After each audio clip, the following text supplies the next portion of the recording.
Good morning, students. Today we will learn about gravitational potential. In the previous two sessions, we have learned about gravitational potential energy.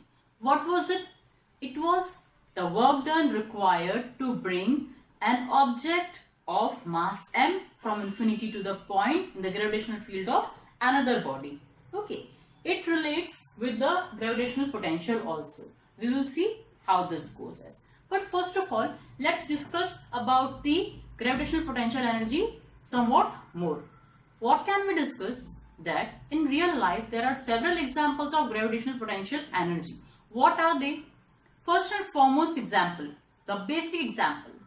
If anything kept higher from the surface of Earth bears more potential energy than the thing kept near the surface of Earth.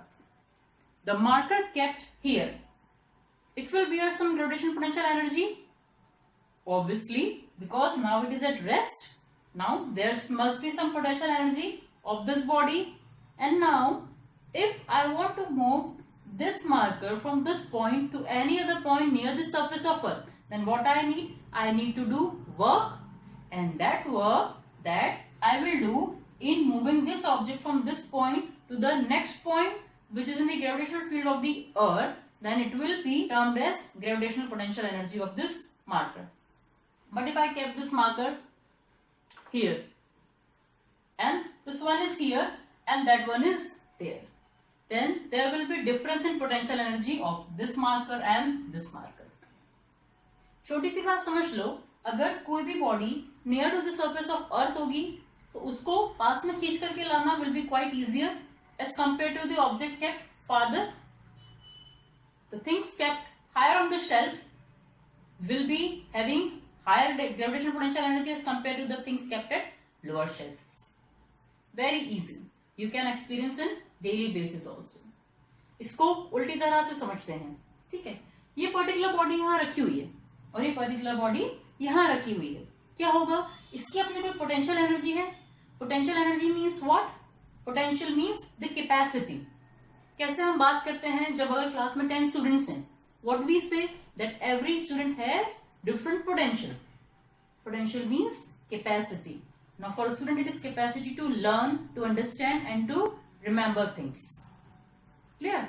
Now अगर हम बात करते हैं potential energy की, then what it will be? The capacity of doing work.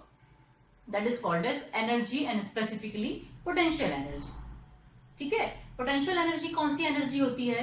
जब भी कोई body stand still position में है, the energy possessed by the body will be its potential energy. अब मुझे क्या करना पड़ेगा? अगर मुझे इस बॉडी को यहां से मूव करवाना है, then what I need, मुझे कम से कम उतनी एनर्जी तो चाहिए जो इसकी खुद की कैपेसिटी हो. Obviously, अगर मुझे इसे यहाँ से मूव करवाना है, सपोज दिस मार्कर है some potential energy, not talking about gravitation potential energy right now, ठीक है? मुझे इसको यहाँ से मूव करवाना है. What I need? कम से कम मुझ में इतनी एनर्जी होनी चाहिए, इतनी ताकत होना चाहिए कि मैं ऐसा वर्क डन कर पाऊं कि इस बॉडी को यहाँ से मूव करवा पाऊं. अगर मेरे पास इतनी ताकत है ही नहीं कि मैं उतना वर्क डन करा ही नहीं सकती इसको यहाँ से मूव कराने में, तो क्या होगा? The work done by me is less as compared to potential energy of this object. So what I need minimum is my work done should be equal to the potential energy of this object to move this. अगर हम बात करते हैं gravitation के concept में, then what it will be? The gravitational potential energy. अब मुझे क्या करना है?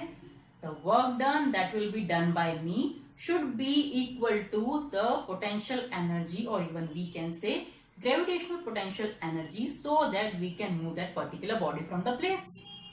हो पाएगा ना तभी?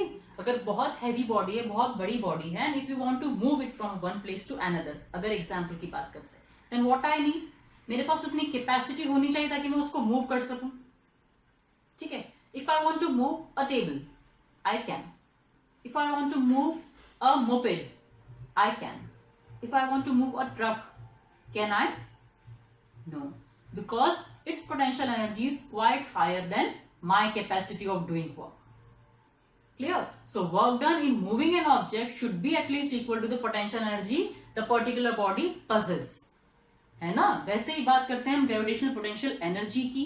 जितना ज्यादा ग्रेविटेशनल फील्ड से दूर होगी, उतना ही उसकी कैपेसिटी हायर होगी अपने आप को स्टे करने की, और जितना ज्यादा क्लोज आ जाएगी फील्ड के उतना ही उसकी कैपेसिटी कम होती जाएगी. So what we say in the case of gravitational potential energy, what the value was? G m m by r with minus sign, and this r was on the surface of Earth. And normally we say r, the distance of that particular body from center of Earth. It was u, the gravitational potential energy. Now what I was talking about, जैसे जैसे suppose this is Earth and say this is body, position B, position A. ठीक है, अब यहां से अगर हम distances की बात करेंगे तो this is R from the centre of earth to the surface. Now from this point to suppose this point R1 and from this point to this there is R2. अब अगर हम यहाँ पे R1 लें and this will be R2, okay, with minus sign U2. दोनों में से potential energy कौन सी ज्यादा, कैसे कह सकते हैं? With reference to this value.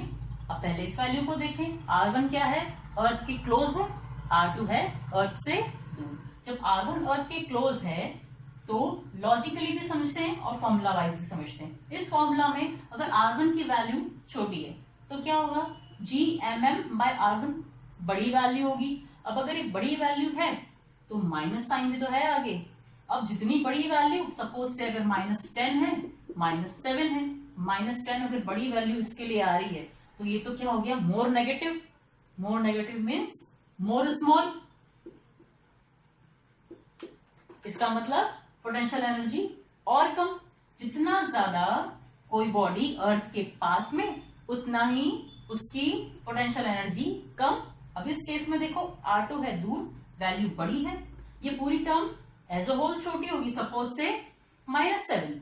But अगर हम देखें लॉजिकली माइनस साइन की वजह से -10 छोटा है एज कंपेयर टू -7. तो क्या हो रहा है? बॉडी दूर है, उसकी पोटेंशियल एनर्जी ज्यादा है. कौन सी potential energy? Gravitational potential energy. अब U1 पता चल गया, U2 पता चल गया. जितना ज्यादा बॉडी पास, उसको पास में लेके आने में वर्क डन कम लगेगा एज कंपेयर टू जो बॉडी दूर पड़ी हुई है उसको पास लाने में. ठीक है, फैमिली मेंबर्स अगर आपस में बहुत क्लोज हैं तो बहुत आराम से, कोई अगर एक नाराज भी होगा तो बहुत जल्दी सेटल डाउन हो जाएगा. पर अगर कोई बहुत ही ज्यादा अलग है, दूर है emotionally, then what will happen? उसको सबके क्लोज लाने में it will take time, it will take more energy as compare to the person who is quite closer to the family. Now are you clear with potential energy concept?